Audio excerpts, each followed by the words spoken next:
1, 2, 3, take. Oh! Nice.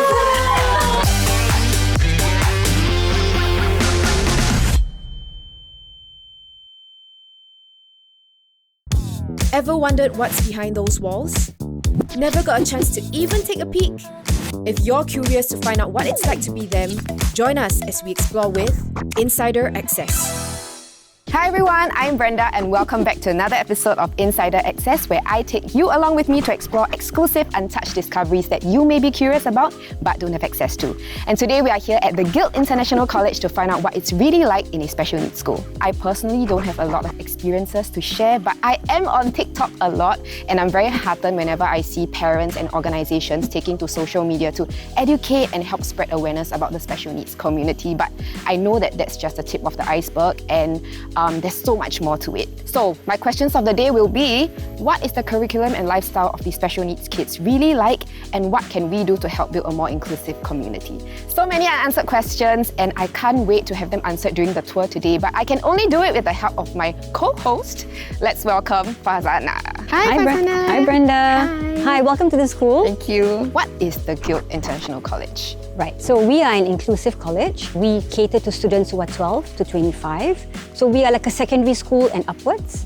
And the reason why we stretch to 25 is because some of our students take longer to get there and we're okay with it. We go at their pace. We cater to students who are diverse, they have diverse needs, also special needs, you can call it that. We are here to help empower them and help them equip with skills so that they can have a sustainable future and be a contributing member of society. That's nice. I can't wait to explore today.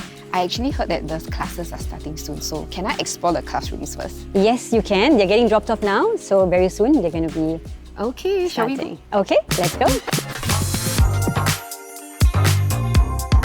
So welcome to our reception area. This is where the students normally come through, they get greeted, they do a check-in, and then they will go to their classes, either downstairs or the one upstairs. So they normally know the routine. We keep the doors open, they can come through by themselves. There's also wheelchair access, our ground floor, so that the students can be quite independent. So we're going to go to the one on the level 1 and we'll be seeing the class doing numeracy. Ah, exciting. Okay, academics, come on, let's go. Yes. Our current cohort is about 28 students. We're fairly new, we're under a year old. They are of mixed nationalities as well. I see. Yeah, we've got Singaporeans, we've got people who are from other parts of the world. So I want to point out our artwork because art is a big part of what we do here. Our students, they really enjoy it because it's multisensory, it's very hands-on. They get to express their creativity without needing to use a lot of language. This is the numeracy class. We use a lot of visuals, colours, we use pictures as well. It caters to the different types of learners. It caters to the visual learners especially, and those who are also the tactile learners. So the way we teach is very multisensory so that those who cannot absorb auditory information well, they will be able to get it because it's highly visual. And this is also our career pathway student. So we are training them to also go out into the workplace eventually. Yeah, so then they're doing functional academics because we do need that base. And then we will also train them in vocational skills. I see that this class has 2 teachers. Yeah, so normally we would have 2 teachers because we have 1 teacher who's teaching and some of the students just need the instructions to be reiterated to them. We can personalize our teaching because different students are at different levels so that the students feel that they are successful. You know, we set them up for success that way. Do you want me to introduce you? Oh, Yeah? I think they would like to say hello to you. No? Let's try. Come. Is it the same? I love it. Can I buy? They're very sweet. Okay. Hi, sorry to interrupt. Yes. We've got Brenda here from the Smart Local. Hello. Yeah. Just watching one of your Smart Locals videos. Thank you. Hello, everyone. Yeah. Nice to meet you.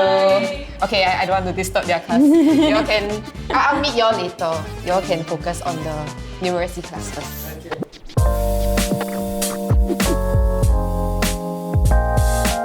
So now they're doing literacy, English. We make it multisensory so that their attention is here. Understand. Sometimes for some children, when their hands are moving, they're learning. When their hands have to stay still, then they cannot think. Yeah? Oh, I see that they are sticking some stuff. Correct. So all the teachers here are trained, right? Apart from the usual teacher training, they need to be able to understand the conditions. They need to be able to understand what are the triggers. They need to be able to think outside of the box when you're teaching. It's not just a straightforward, I give instruction, you understand. You have to be creative, and sometimes you try one way, it doesn't work, you've got to try another way. They learn differently. They can learn, and some of them are very, very smart, very talented and creative, but they just learn differently. So we need to be able to teach the way they learn. Actually, I also see on the wall, right, there are like visual aids for certain emotions. Why drawings and not a real picture of someone? Drawings are more animated. It needs to be very animated.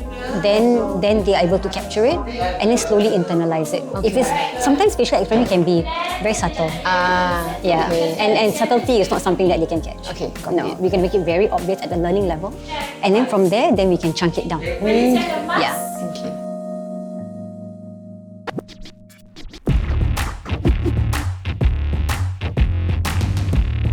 Actually, I see that there are people from the general public here working out. Yeah. So they will work out together with the students also. Because we are trying to build an inclusive community, the facilities here are actually open to public.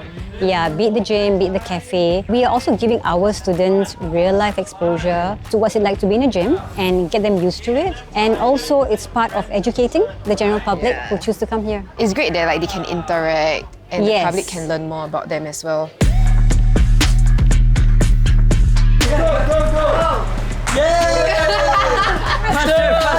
Faster! 3, 2, 1. Thank you. Okay.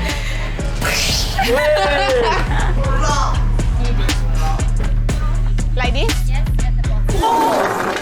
Wait! This cafe is interesting. It's open to the public. So these students are actually doing vocational training because we're training them to be able to pick up a job. So then they learn how to make coffee, work the table, serve customers. And again, in a safe space. It's not that big. It's very manageable. And then we've got also some who are labeling. That's also part of the vocational training. We go depending on ability and also interest. It's really nice that this cafe and the founders behind the brand are very inclusive. Not every brand will be willing to be inclusive to all the communities here. The fact that the workers and the founder herself, they are very hands-on with the students as well. It's very nice. You want a smoothie? Sure! Can I get an acai smoothie, please? Wow, I unfortunately do not have my wallet. We just need to tap a card. I don't have money. We can do a thing here, yeah. She's treating, she's giving me a treat. Thank you. Thanks for the treat, Jess.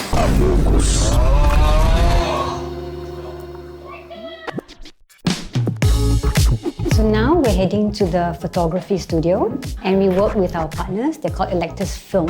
She wants to give a go. She wants to give a go. She wants to give a go. You're gonna take photos of these two ladies here, okay? Okay, now ready? 1, 2, 3, take. Okay, Tom has his picture like this one. Oh! Nice. Okay. Can you feel the beat? I can hear the music. We are gravitating towards there. It's the DJ room. Wow, nice. It's a. Oh my god. It's real. So, with our students, they may not enjoy talking very much, but music, they're there.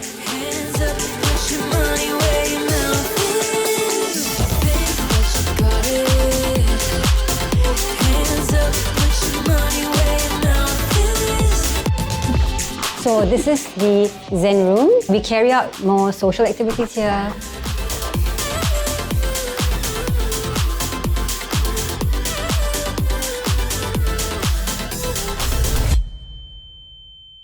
How often does this happen? Meltdown, for example, can happen anytime, really. It could be a sensory overload. It could be they're hungry.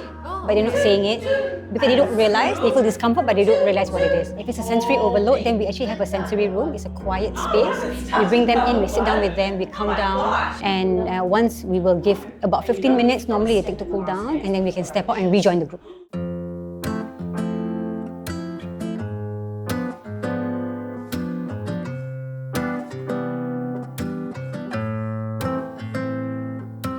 So here we have Sohila, one of the teachers here at the Guild. Nice to meet you. Nice to meet you too. Can I just ask, how long have you been working here? In this particular school, I started in January of this year.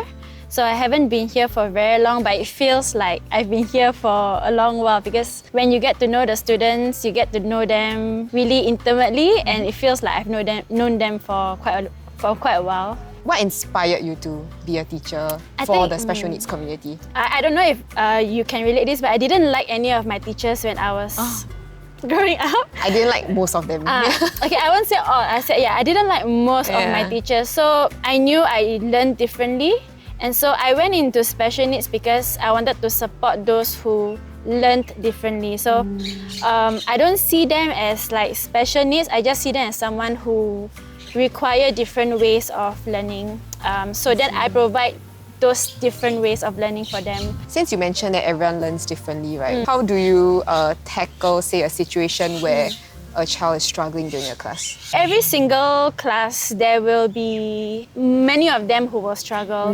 I think my job is not to push them to get the curriculum. If they are struggling, I think my job is to just encourage them, help them through it, and make them feel confident in themselves so that they can tackle it again. So that they don't give up? Yes, I don't want them to give up, even though it's difficult, What's the hardest part about being a teacher here? I think probably it will be trying to accommodate to every single person because everyone is totally different. But I think we just try our best to make sure every single student gets what they need. Then what is the best part about this job? Or the most memorable incident that happened?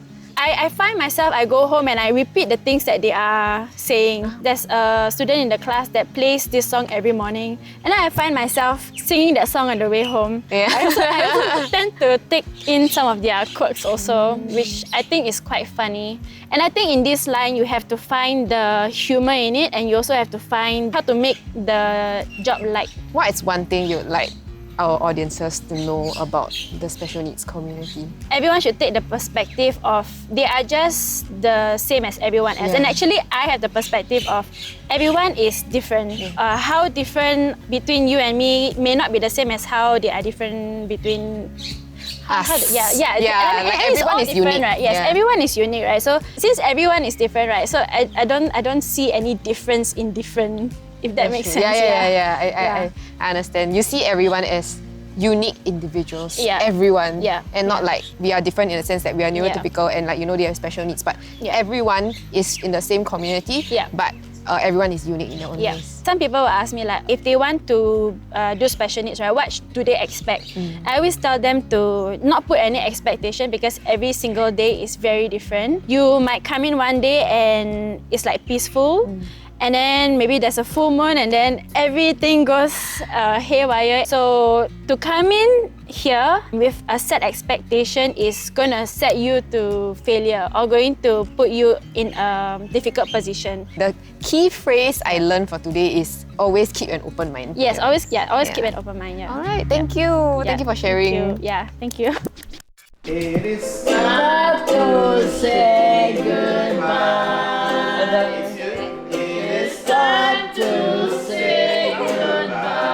So that's it for my day here at the Guild International College. I think I really gained a new perspective of seeing things. So instead of differentiating us as the neurotypical group of people and the community with special needs, I like how the teachers here actually view everyone as equals and equals with unique individual characteristics. So that's something that I will definitely take to heart moving forward.